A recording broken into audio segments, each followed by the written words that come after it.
चौसीमा वैशाली। सावन के पहिला सोमारी हो, भौजी जातारी भोला दुआरी हो।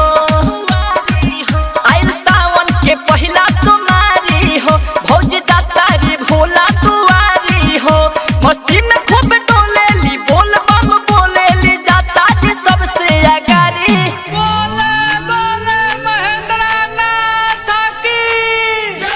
डीजे पे भौजी नाचतारी पहिन के गेरुआ रंग के साड़ी। डीजे पे भौजी नाचतारी पहिन के गेरुआ रंग के साड़ी।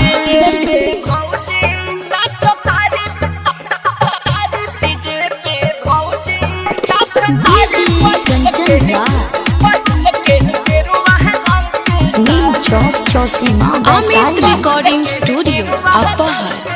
कावर में बन्हले बारी सोनावा के घंटी जी,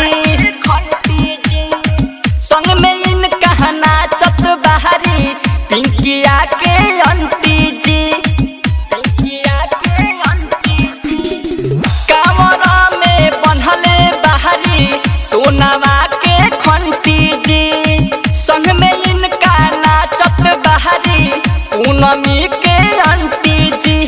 बड़ी सुनर लगती हो बारी, बड़ी सुनर लगती हो बारी, मुँह पर झकले बाड़ी। बोला बोला देवघर वाले बाबा की। डीजे पे भौजी नाचतारी पहिन के गेरुआ रंग के साड़ी। डीजे पे भौजी नाचतारी पहिन के गेरुआ रंग के साड़ी।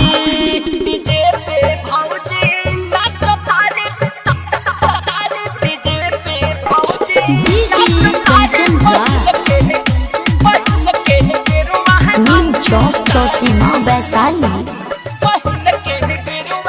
भीड़ भाड़ में केहू से तनिको नहला जाली हो।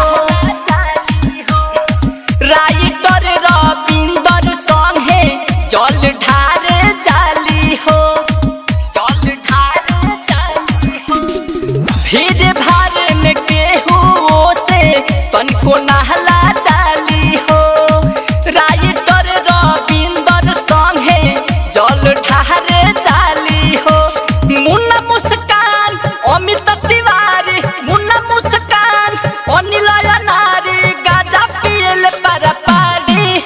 बोलिए बाबा बैजनाथ की जय। डीजे पे भौजी नाचतारी पहिन के गेरुआ रंग के साड़ी। डीजे पे भौजी नाचतारी पहिन के गेरुआ रंग के साड़ी। आए सावन के पहिला सोमारी हो, भौजी जातारी भोला दुआरी हो। आइल सावन के पहिला सोमारी हो, भौजी जातारी भोला दुआरी हो।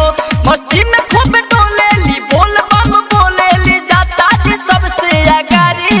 बोले बोले महेंद्रनाथ की। डीजे पे भौजी नाचतारी पहिन के गेरुआ रंग के साड़ी। डीजे पे भौजी नाचतारी पहिन के गेरुआ रंग के साड़ी। गेरुआ रंग के साड़ी। अमित रिकॉर्डिंग स्टूडियो अपहर।